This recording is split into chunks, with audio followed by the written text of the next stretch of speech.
The following may not be suitable for all audiences. Viewer discretion is advised.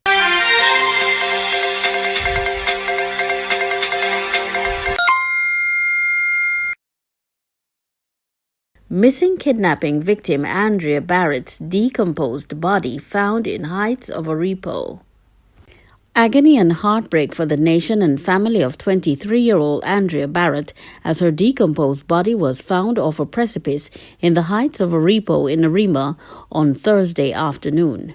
Bharatt's kidnapping 9 days ago had triggered an outpouring of prayers and unity by a nation that had banded together, determined to find the missing woman and bring her safely home to her family.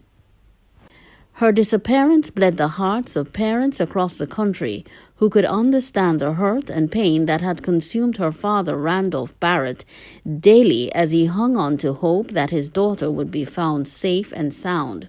But that realization was shattered when her father got the dreaded call by police to come to the Heights of Aripo to identify the female body that was discovered. The discovery of the body, investigators told Guardian Media, was made by 22-year-old Jody Sutherland, a self-employed landscaper, while driving his vehicle along the winding road of the Heights of Aripo close to 12:25 p.m. Sutherland told police he was looking for scrap iron when he peered over the precipice on the eastern side of the roadway and saw what appeared to be the body of a young woman clothed in pink underwear and a multicolored top. The body, police said, appeared to be in a decomposed state and lying face down.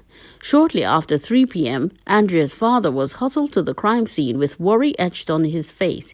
He was taken beyond the police tape that ensured that the media and other onlookers were kept a safe distance as officers of the crime scene unit processed the scene.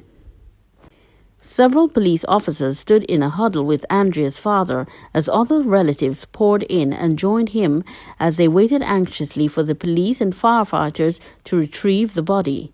The body was found in a heavily forested forest over a steep precipice approximately 20 to 30 feet down. Police had obtained a rope to assist in retrieving the woman's body, but the services of the Fireland and Search Unit were soon called in to ensure that the body was extracted easily from the rugged terrain. Andrea's father and other relatives were allowed to view the body, and investigators said, based on the clothing found on the woman's body, her father and other relatives were able to confirm it was Andrea. Police Commissioner Gary Griffith issued a media statement shortly after 4 p.m. confirming the news that the body found was Andrea. Within half an hour of arriving, Randolph Bharatt was escorted from the crime scene. He put on a brave face as he walked past members of the media, a female police officer clenching his hands tightly and another officer urging her to hold him.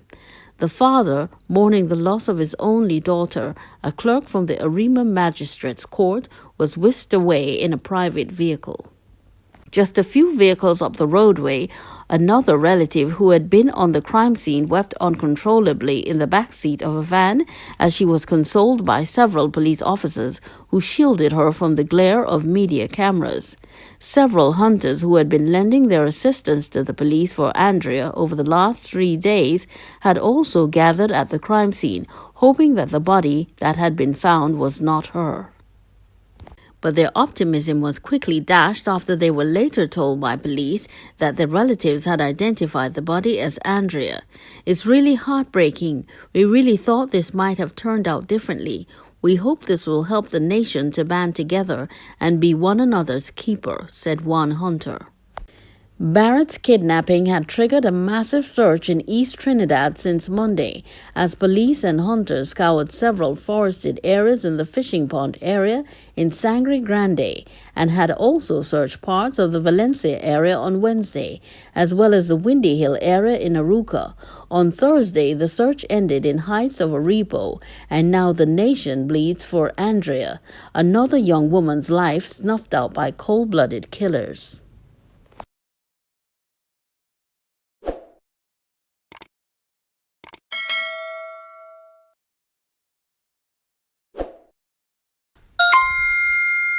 Suspect in Andrea Bharatt's murder allegedly linked to sex crimes.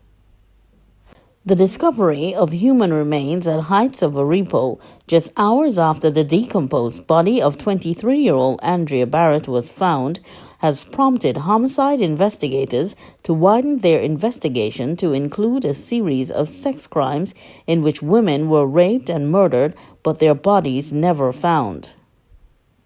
Bharatt was kidnapped on January 29th after boarding a car at King Street, Arima on her way home from work. For 6 days, police searched forested areas in East Trinidad, and her body was eventually found off a precipice in Heights of Aripo on Thursday afternoon. We are certain that this man, who is the main suspect in Andrea's murder, used this area as his dumping ground in the past. This man knows the area well and is connected, a senior police officer told Guardian Media. Investigators believe the suspect might be responsible for the disappearance of several women over the years. There was a woman that went missing last year. We believed he kidnapped and raped her with the same modus operandi as Andrea's. He and other men were brought in for questioning around July and their home searched, but there was no material evidence found for us to tie any of them to the case, a senior homicide source revealed. The source added that the suspect might have been responsible for the disappearance of Terry Smurfett Gomez, who had a child with him and was often beaten before she went missing in January 2008.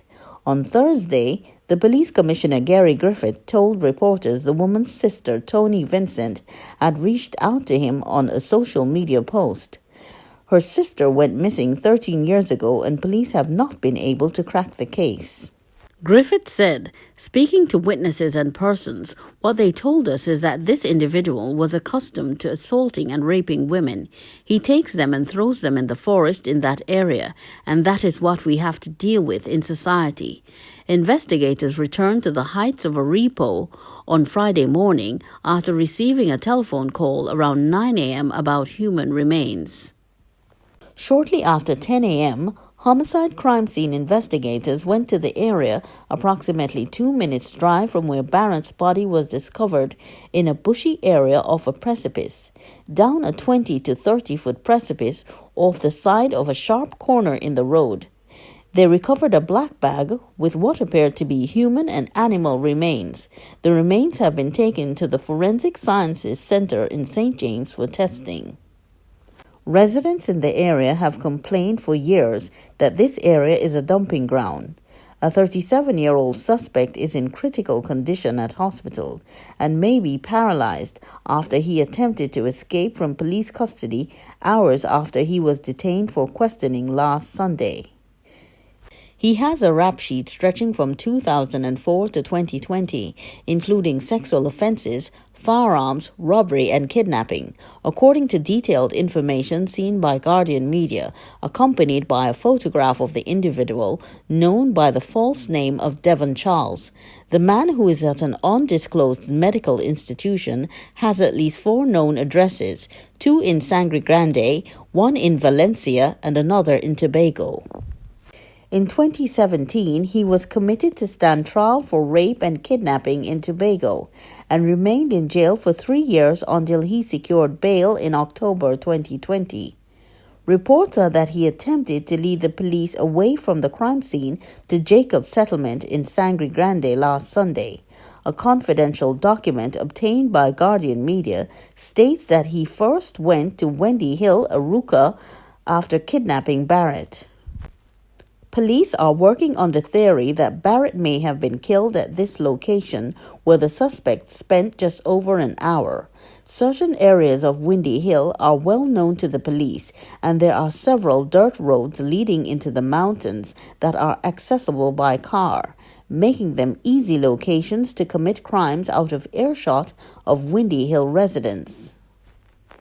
Sources believe the suspect then drove to an area in Pinto Road, Arima, where he sold Bharatt's phone for $700 to a woman who has since been detained by the police. An eyewitness told police when the Nissan Versa entered the area, someone was lying on the back seat of the vehicle. The suspect, who police believe was on his way to Valencia at the time, made a detour and dumped Bharatt's body at Heights of Aripo before continuing his journey.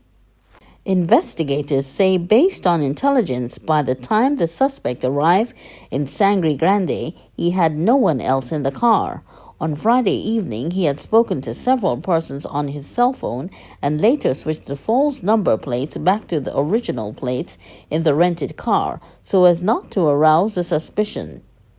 He returned the rented vehicle the next day in Sangre Grande and later went to San Fernando to purchase the vehicle from a man for $20,000. Authorities determined there was no attempt on the suspect's part to make any trade for Bharatt to imply that human trafficking may have been involved. The man who sold the car to the main suspect was detained and later released after checks confirmed that he had attempted to conduct a legitimate business transaction with a suspect who he did not know.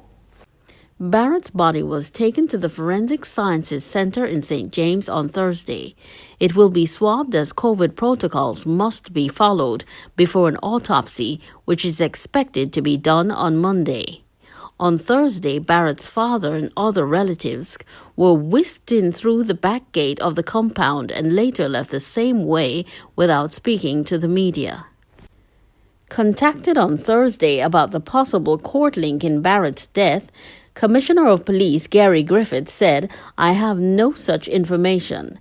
Two other senior homicide sources dismissed the allegations as false.